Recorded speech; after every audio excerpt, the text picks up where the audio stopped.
here has alluded that there are other members within the Diaspora Council that can assist with things. And what I would ask you to do is reach out to the Global Jamaica Diaspora Council representatives. On the Ministry of Foreign Affairs website, you have contact details for each of those representatives.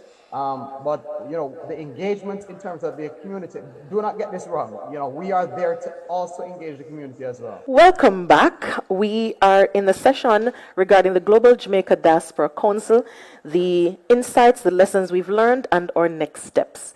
We are in the process of speaking to the UK South representative, Mr. Nathaniel Peat. Mr. Peat, are you still with us? I'm still here. Thank you very much. And, you know, thank you so much for allowing me to speak. Absolutely. There's a lot of exciting things out of the UK between you and Dr. Brown. There's just one more thing I want to mention. Athletics has been a real issue for me. I want you to go back to, you were talking about the faith-based. You were saying, you said something important there.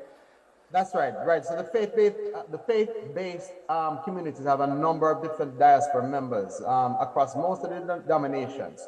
And this was about connecting them directly, whereby we had a letter which was pushed out into all of the churches to let them know exactly what the Global Jamaica Diaspora Council is about.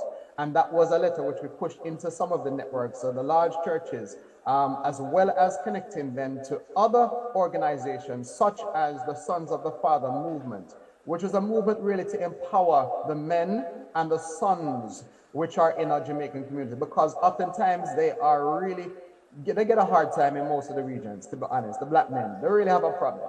So that movement in itself really was to empower these champions for legacy planning and to help them with what they want to achieve. The very last thing that I want to mention is around athletics. There were a number of athletes that wanted to be engaged in Olympics or Commonwealth Games. They are second and third generation that are competing at an international and European level. We have assisted them to connect directly to Jamaica, where you have members like Donicia Francis with gymnastics, members like Alton Brown with karate, members like Jessica with karate as well, and others which have done, and rugby as well, and judo. And these are ways in which we have supported them, as well as supporting the netball teams, football teams, etc., through fundraising, which is a critical part of our profile within these regions. We have gone a step further than that. In some of these athletes now that have come to the end of their career in the United Kingdom have now been accepted as job roles within working with youth within the Commonwealth Games. So the legacy beyond their sport now continues, and we have thrown full support behind those diaspora members to really promote Brand Jamaica. It's about reigniting for greatness. This is about really putting the fire underneath the United Kingdom of what we stand on the legacy of those who came on the Windows generation. And both myself and Kevin working together are really pushing forward in this region to ensure that we can do more for this region to help Jamaica, to reconnect Jamaica back to its diaspora, and to encourage the investment and philanthropic work. Thank you, Mr. Peat. All right, so we have the remaining members for the elected members are of the USA, and I want to switch it up a little bit to find out, we've heard all the exciting things happening across the regions, but due to time, we only have maybe 20 more minutes left, so I want to refocus with the USA and talk about some of the challenges that we have had in your particular regions. We'll go to Dr. Karen Dunkley, who's next on the roster. Hi, Dr. Dunkley. How are you doing, Shauna? Greetings and salutations from the Jamaica Diaspora Northeast, certainly to everyone who's joined us online and in person, and certainly to you. Great seeing my colleagues. I must begin with gratitude. I hear challenges, but the Northeast Jamaica Diaspora has had such a legacy of success that it is incumbent upon me to recognize the amazing individuals and the organizations that continue to contribute of their time, their talent, and their treasure to Jamaica's national development. We engage with Teachers College in a social impact measurement project, and Teachers College, in a very small window, was able to quantify, and that project is in progress. When we think about the time, the talent, and the treasure, in terms of quantifying in dollars, we have given over 1.5 million in service hours and over 7 million United States dollars between the pandemic to date. And so Incredible. that is worthy of acknowledgement. It is worthy of applause because we are volunteers who love our country. I must Absolutely, also absolutely. recognize a group of individuals who I have had the privilege and the honor to serve alongside the Jamaica Diaspora Northeast think tank, comprised of our state leads. We are 14 states and our sector chairs. We have 5 active sectors. We have crime and citizen security, education, health and wellness, economic development and empowerment, and faith-based. We also have an extraordinary partnership with different communities that focus on and organizations on food and agriculture. So again, it's important just to recognize. I want to point out, Shauna, that for us, we look and we think about our work strategically in terms of projects, policies, and partnerships. We've heard a lot about the projects, and the Northeast, as you could see from the social impact measurement, is not short. Our greatest legacy will continue to be our policy areas of focus. We want to change the system, improve the system of engagement to ensure that the diaspora is embedded not only as a financial remittance piece, but that the intellectual capacity is captured throughout the institutions of Jamaica. And one of the key policy areas that we are focused on is appointment to the public boards. The Jamaica Diaspora gives to education, health, and is concerned with crime and citizen security. And so we've asked for specific engagement and inclusion in public boards. The other piece is just to recognize that special education, when it comes to our children, remains at the core, and how we treat and address students with exceptionalities. So this is a place to recognize the work of Inclusive Schools Caribbean, led by Ms. Iris Reed, who provides free of cost. If we were to pay for that, we could not afford it. Free of cost to schools across the Caribbean, including Jamaica, best practices and model lessons to engage students who learn differently. And we must also applaud the partnerships we have had with Separate and Muslim Foundation with the internet hotspots. During the height of the pandemic in rural communities, Separate and Muslim played an instrumental role, along with the Jamaica Diaspora Northeast United States and our sponsors, such as School News Nationwide and Miss Lorraine Smith. The final piece is to recognize, and let me shout out, I'm right here at MICO, getting ready to speak to their class. MICO teachers, not teachers, pardon me, MICO University College is also another partner. Sam Sharp Teachers College, also one of our other great partners. Let me shout out 2 legacy pieces, because this is not about Karen Dunkley. This is about, again, how we improve systems. So we know, of course, we heard, beginning with Yvette, the various missions, the education missions, the health missions. This year, we had a historic mission from around COVID-19, including many partners, and Claudette Powell mentioned earlier. It was led under the auspices of the Consul General of New York, Mrs. Wilson, along with the Ministry of Foreign Affairs and Foreign Trade. And we have heard just as recent that so many of the outcomes of this historic mission now serve as a model for future engagement around medical missions in Jamaica. Telehealth with the Jamaica Cancer Society. Congratulations again to Lorraine Smith and the Jamaica Diaspora Northeast Health Sector, Claudette Powell and Dr. Gary Rule, and our Chief Medical Advisor, Dr. Robert Clark. And I take the time to call their names because they take the time to volunteer themselves every day and every time we call.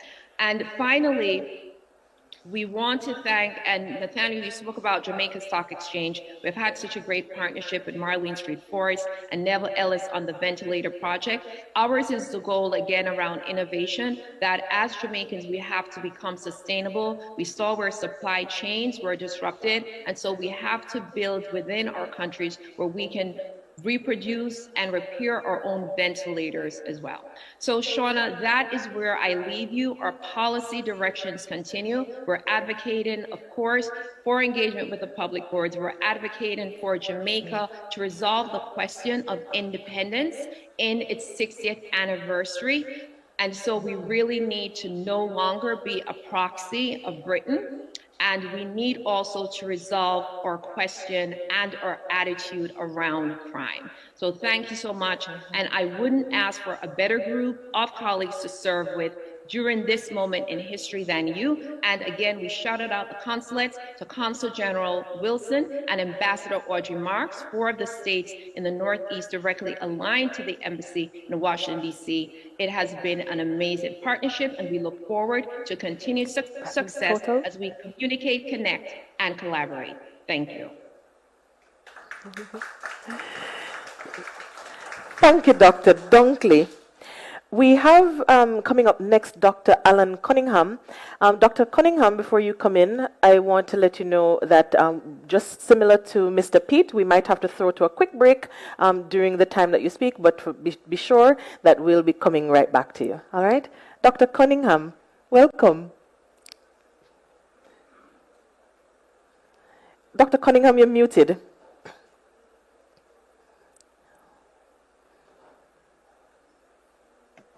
Thank you very much. Thank you very much. A lot of the specifics that I wanted to touch on have already been mentioned, so I won't bore anybody with additional info. And we don't have much time. So what happened exactly. well in your region? What went well? And tell me what went well, and what do you think are some of the challenges that you have faced? Absolutely. Thank you very much, Shona, Vice Chair. It is indeed my privilege to serve on the council. I have met beautiful and important Jamaicans that have provided guidance and provided tools for success. The engagement is wonderful. Jamaicans are very receptive of the council and are willing to work and participate in the growth of the council. So I'm extremely happy for the full support of all Jamaicans in the southern region. I am well pleased and proud to represent all Jamaicans here in the 13 states, and I would just want to take the time to highlight the Office of the Jamaican Consulate, in particular our Consul General, who has provided his unwavering assistance in the execution of my role. Thank you very much, CG. In terms of challenges, COVID-19 was a great devastation to effective engagement. Nonetheless, we have utilized the full advantages of technology, and Zoom became our best friend. The distance between the 13 southern states were a good probably 3 to 4 hours of traveling by air, and so it was difficult and an extremely challenging position for me, traveling and making sure that I'm able to execute my duties with limited resources. Balancing family, work, and effective engagement was difficult. Allocating time for council meeting were challenging but rewarding. Access to immediate information to share with the diaspora in a timely fashion was also a challenge. It would have been great to have a structured model of engagement and to analyze the cost in doing so. I personally have spent in excess of $8,000 over the past 2 years in the execution of my duties. I remember the saying of a famous Jamaican, it takes cash to care. And so I am reminded that, you know, it's a little bit discouraging when you're not able to effectively carry out your mandate because of lack of resources. So it's an important balance between having the resources to carry out your mandate and at the same time being an effective council representative. But I hope that the Southern Diaspora will agree with me that we have certainly bring a new level of awareness to the diaspora, especially since we created the certain events, including the Diaspora Motorcade, which we have been doing for the past 2 years. which have last year we have in excess of 2,000 participants. We have the creation of the Jamaica Diaspora Southern USA, where we seek to highlight those trailblazing Jamaicans in the southern states and to exclude and to honor them by putting them in a special event known as the Hall of Fame for Jamaicans. And of course, the creation of the Jamaican Men of Florida that is particularly structured to engage our younger generation of Jamaican men and to provide a forum and to provide a voice and to provide a structure for just a general inspiration. Outside of that, Shauna, everything else is pretty much the same. We have discussed, you know, you and I and Dr. Dunkley, we spend too many time on the phone. So outside of that, everything is as what everyone else has said. It is indeed my privilege. Thank you, Dr. Cunningham. And I will say, Dr. Cunningham, he didn't mention earlier, but he's also the team lead for the Prosperity Working Group. Did you want to speak about, is your video circulating? I didn't see that. If not, then I'd like to give you a moment to speak about your team, the Prosperity. Again, Yvette, you might probably need to help me remember the members of the team. I know I have Yvette Blackburn, I have Naila, I have Mrs. Angela Rose. I don't remember the members of the team right now, Sean. I'm sorry. I've just been traveling and I just got in front of the computer, so I don't remember much about the members of the team. But what I do know is that we have met with several key stakeholders and legacy partners in trying to ascertain the structure that we should operate under. Bear in mind that the Prosperity team was formed less than 2 years ago, and especially during the COVID-19 pandemic.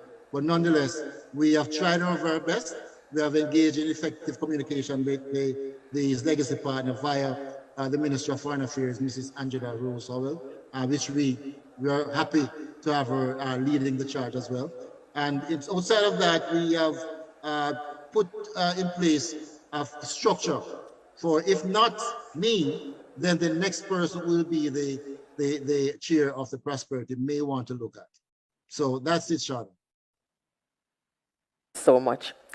All right, and then so the last member of the elected members is actually myself. I'm in the West, but we are going to go to a quick break, and then once we get back, you'll be speaking with me and my challenges in my region.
For persons joining from itinerary, select Exhibitor Hall to the left of your screen to see virtual booths from the event's sponsors.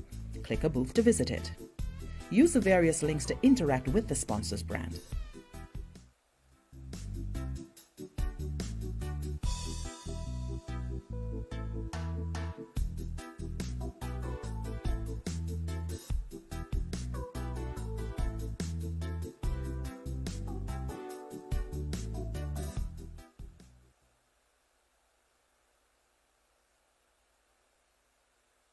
back. So we are in a session regarding the Global Jamaica Diaspora Council. What were our successes and what are things that we can look for moving in the next steps? We are now discussing myself on the region of the USA West region. And the challenges, I think, in my region are primarily because we have a large number of undocumented persons in my region. I sit on the Peace Working Group for my mandate, and my team lead is Mr. Wayne Golding Sr. One of the things that we have been trying to reach out with persons who are undocumented in my region is by obtaining birth certificates and passports for them, because we have, being a sanctuary state over on the West Coast in California where I am, we have many resources that are available to persons who are undocumented.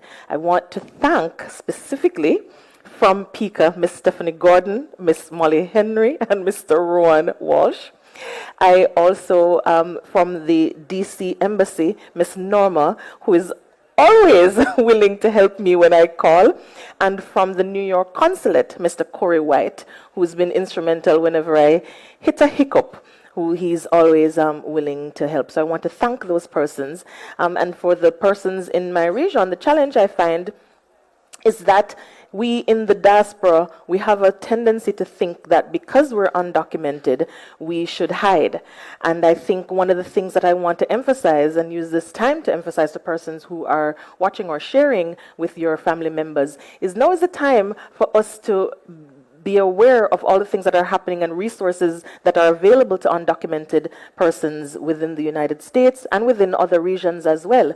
And so your consulates, your embassies, please reach out to them, because all the staff there are, their entire being is making sure that they are reaching out to you guys and assisting you when you come in to do whatever it is, whether it is you need your passport or your birth certificate. Because in our regions, and primarily the West, there are countless resources that are available, especially even during the pandemic. During the pandemic, there was a $1,500 grant that was being afforded to persons who were undocumented, that they were able to get through the coronavirus pandemic.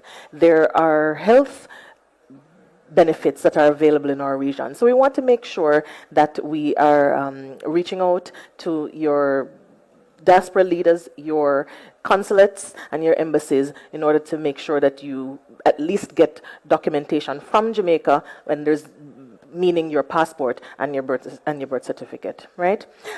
In addition to being on the Peace Working Group, I serve as the vice chair for the council, and I had the lovely opportunity to travel with the Minister of State, Minister Leslie Campbell, who is our chair for the Global Jamaica Diaspora Council, and we traveled to Ireland on as guests of the IOM, the International Organization for Migration, and one of the things that I found that was very integral in that meeting is there were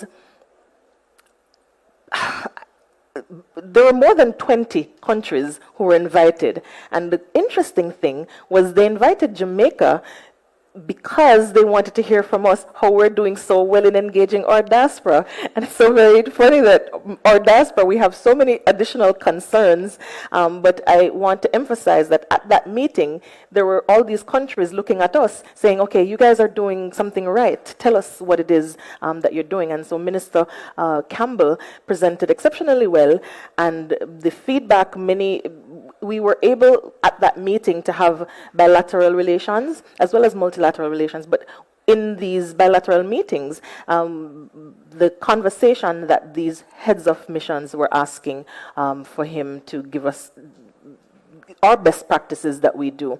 I do know that one of the main things in the US as well is regarding diaspora voting. And so there were members there from Senegal, from Fiji, and from two other countries, I can't remember at this time, but they engaged in conversation with our Director of Affairs and was able to discuss, even though that was not on the agenda, we did carve out the time so that we were able to talk about things that matters to you. And so I want you, as I take the time to say that I know there are a lot of things that we can get better, but I want you to know that we're working very hard at making sure that we're engaging you, and we're also speaking up on behalf of the things that matters to you, right?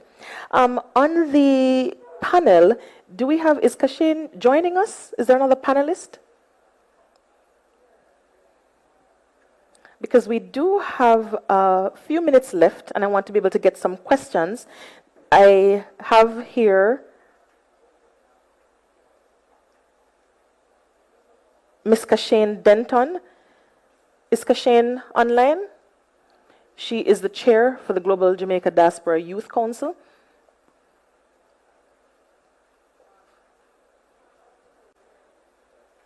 Hi, Shauna. Hi, Kashane. How are you? I'm well-ish. Tell me about some of the challenges that the youth are having. I think, first of all, that we've all, had similar challenges since the start of the pandemic. It's been next to impossible for us to meet in person, but where there are challenges, that the youth will rise. And so we've done a great deal in terms of engaging persons virtually. I know that my other colleagues spoke about the challenges of doing the work, especially the part that says it takes cash to care. A lot of the stuff that we have been doing that's not been sponsored over the last 3 years, it's been coming out of pocket. And I would be remiss if I didn't give a shout out to our previous chairperson, Ms. Tanisha Westcar. She has gone above and beyond where that is concerned to ensure that we are running with those costs. And, we're looking to kind of smooth out the process for an operational budget. That's one of our greatest challenges, because we're hyped and we're ready and we have all these thoughts, and then we get stopped in our tracks because we can't move forward without the support. And I know there's a lot of moral and volunteer support that comes from not just the members of the council, the members of the Global Jamaica Diaspora Council or other members, and of course the community. But then it goes like, we need this amount of money, or we want to support this, but it takes this amount of cash. And we have had to we're revisiting the same pockets over and over. And so if it would be great if persons would, come on board and pledge their support, or at least have a more streamlined process in organizing funding towards the initiatives that not just the Youth Council, but the Global Council as a mechanism for engagement that we take on, because that would really make our lives much more easier. We don't have to be waiting around and, starting all these fundraisers just to try to get to where we need to get to. We already have it, like at the start of the year, this is your budget, and we run with it. It would definitely make our lives easier. That for me is the top challenge. Of course, also, I know that last year in our symposium, we did bring it up, as well as, I believe, the partnership working group, Dr. Brown, getting to people outside of the traditional areas. The UK, the US, and Canada has always been the most engaged in diaspora relations. And I think that's one of the things that we see coming back, where people are saying, oh, what are you doing in these regions? Especially even for the Youth Council, we had persons who are in the Caribbean who are not living in Jamaica, obviously, who they feel like they're not identified as part of the diaspora. And so one of those challenges is getting in contact with these people, because we found that there was not an exhaustive list or a very extensive list of persons or a distribution list that we could leverage to make people aware of our existence, what our mandate is, and to really get them involved. And so that was one of the challenges. And then really, in order to engage those people, to allow for, projects or opportunities. And so that was something that we highlighted. And out of that, we've reached out to persons in Asia, of course, the Caribbean, and other parts of Europe, thanks to, again, some of these very persons that I'm sitting next to, who have leveraged their networks as well to bring people on board. And I know that, they've started to put together a directory, which we hope will make that process a little smoother. And coming out of that also was, I'm going to be a shameless plug here, Dr. Brown, for the Birthright program, which we're hoping that, it's really taking, shout out to Grace, and of course the Grace Kennedy Foundation has been supporting this along the way. And I know Dr. Brown spoke about it early in the conference, but we're using their model and expanding it to build a mechanism to engage second, third, fourth, whatever generation Jamaicans, and to build that affinity for the country. Because if you've never really been and experienced it the way those of us who were lucky enough to be born there and spend some of our formative years there have experienced it, then it might be hard for you to figure out where your place is as part of the diaspora. And I think that was also a challenge for youth being born outside of Jamaica, they felt a sense of not belonging too much, as you know, for those who were born there. And so one of the challenges was letting them know that, you know, this is a space for everyone. It's not just for those who were born there or have, you know, visited every summer or whatever it is. Like, regardless of where your nationalities come through your history, you are welcome. So I think those are kind of the top challenges. But as you can see, we've also not just held on to the challenges, we're actively working, you know, to put things in place to help resolve those challenges. Thank you. Thank you, Ms. Denton. All right, we are going to take a quick break, and then when we come back, we'll grab 2 questions, and then we'll wrap up.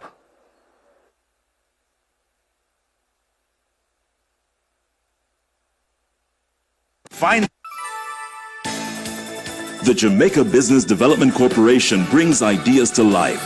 From concept to market, we're here to guide micro, small, and medium entrepreneurs. Nurturing talent. Developing products. Providing expert advice.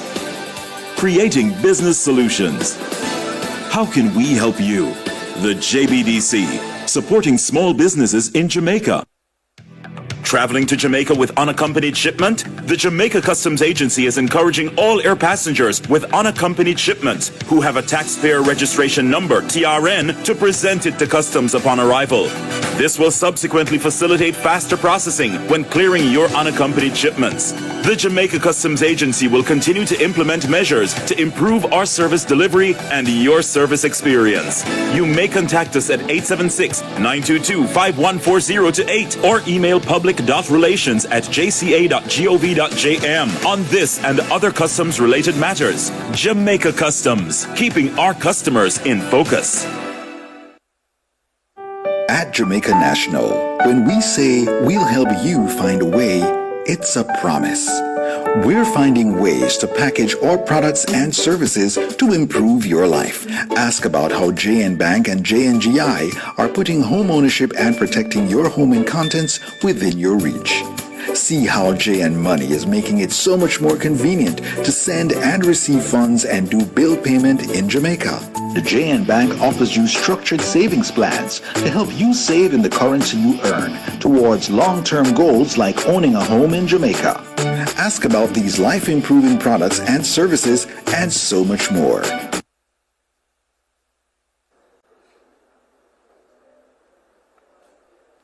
All right, and we're back. Thank you for joining us. Thank you for staying with us.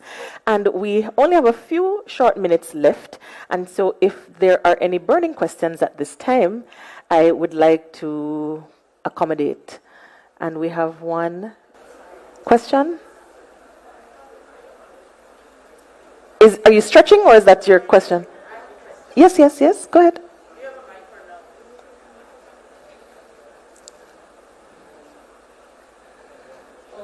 I have a burning question. All right. Very, very burning question. This is my 5th Diaspora Conference, and I am from an area that is very well unrepresented. Okay?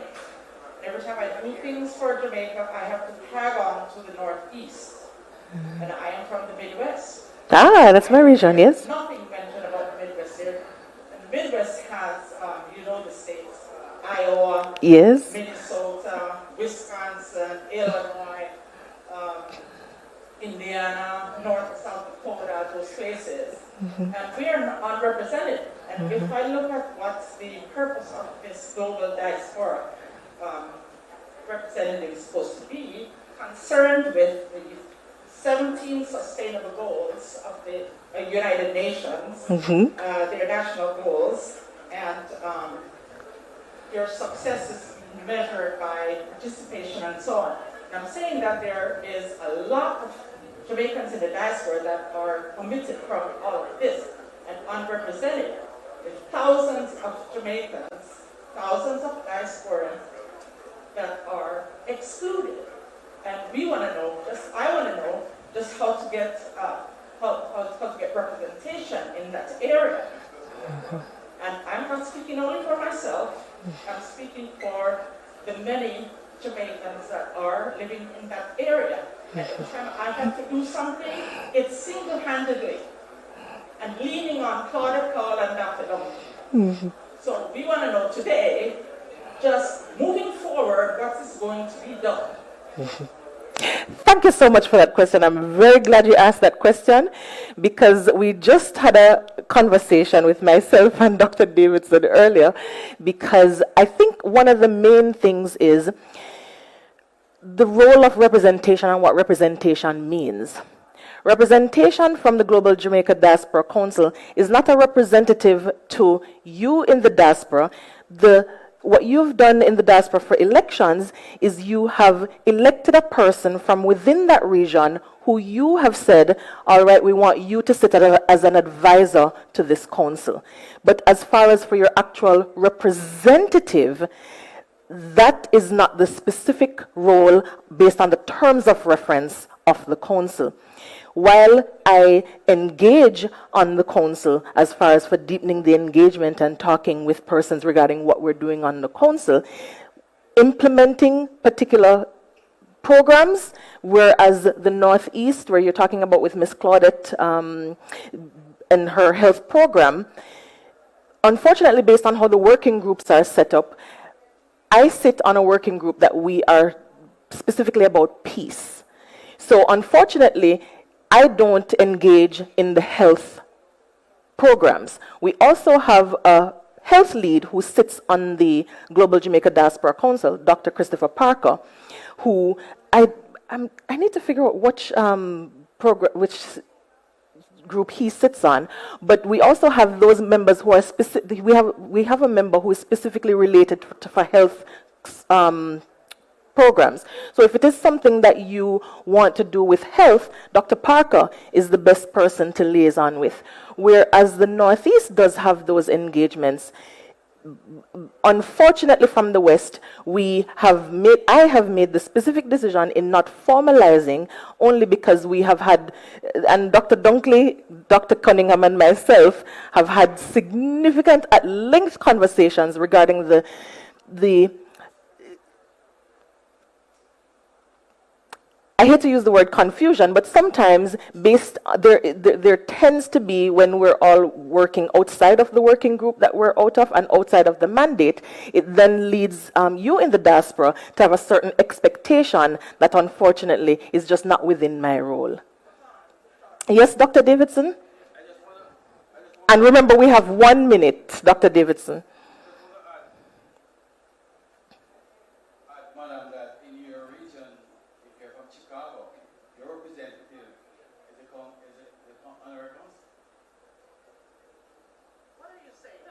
What Dr. Davidson is saying is that as a representative, you have the representatives for the regions are the honorary consuls, the consul generals, your embassies, right? So as far as for the role of the Global Jamaica Diaspora Council, I'm not a representative in that sense, more than I am the representative who sits as an advisor to the Global Jamaica Diaspora Council, to the Department of Diaspora Affairs and Protocol. Yes, Ms. Claudette, and we have to, I'm getting the notice, and even when I'd like to say, when we have to break and when we end, we will have time to continue the conversation in studio. So I will be able to get back to you. We just will have to break and cut from. Yes, thanks Desiree for raising that, and thanks Shauna for the response. But that response, I hope there is a representative here from the Ministry of Foreign Affairs and Foreign Trade, because it has to be clarified. All right. Anna, are we able to respond? Can I respond? Sorry, Daniel. All right. Sorry. All right. Diaspora, let me say this one thing. We are Jamaicans and we work together as Jamaicans. So we are all active in the engagement with our communities, but in addition to that, it is advisors to the ministry. It's important for us to have the dialogue with the diaspora to understand the issues and to relay those things, and where you might need advocacy as well. This is where we're here to support. Now, my esteemed colleague who sits as the vice chair has alluded that there are other members within the Diaspora Council that can assist with things. And what I would ask you to do is reach out to the Global Jamaica Diaspora Council representatives. On the Ministry of Foreign Affairs website, you have contact details for each of those representatives.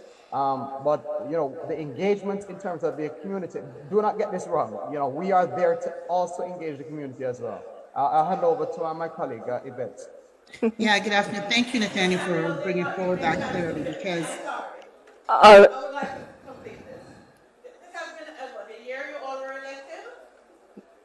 We and Dr. Karen Dunkley took this diaspora to a different level.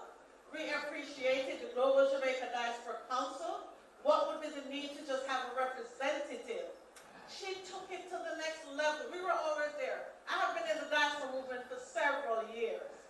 Not saying she has done something that no one else has done, but we have a think tank, and everyone is busy in their own sector. And I really, truly believe that's how it should be.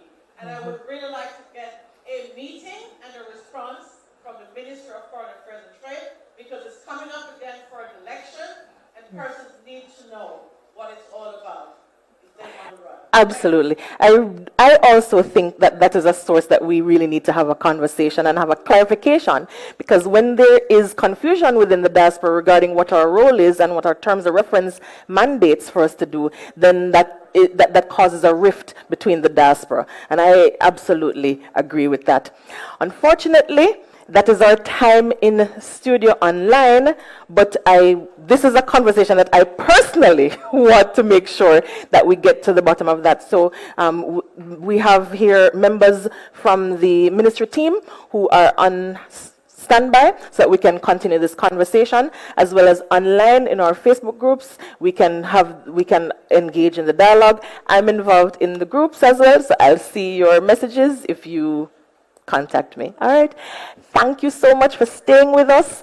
Thank you very much for engaging us, and we look forward to the outcomes of today's session. Thank you for all my panelists who are with me, from the elected members, and to all the sector members and the leads who are not on the panel today, but who are very actively involved in our group chat and who has been very supportive. Thank you to all the Global Jamaica Diaspora Council members.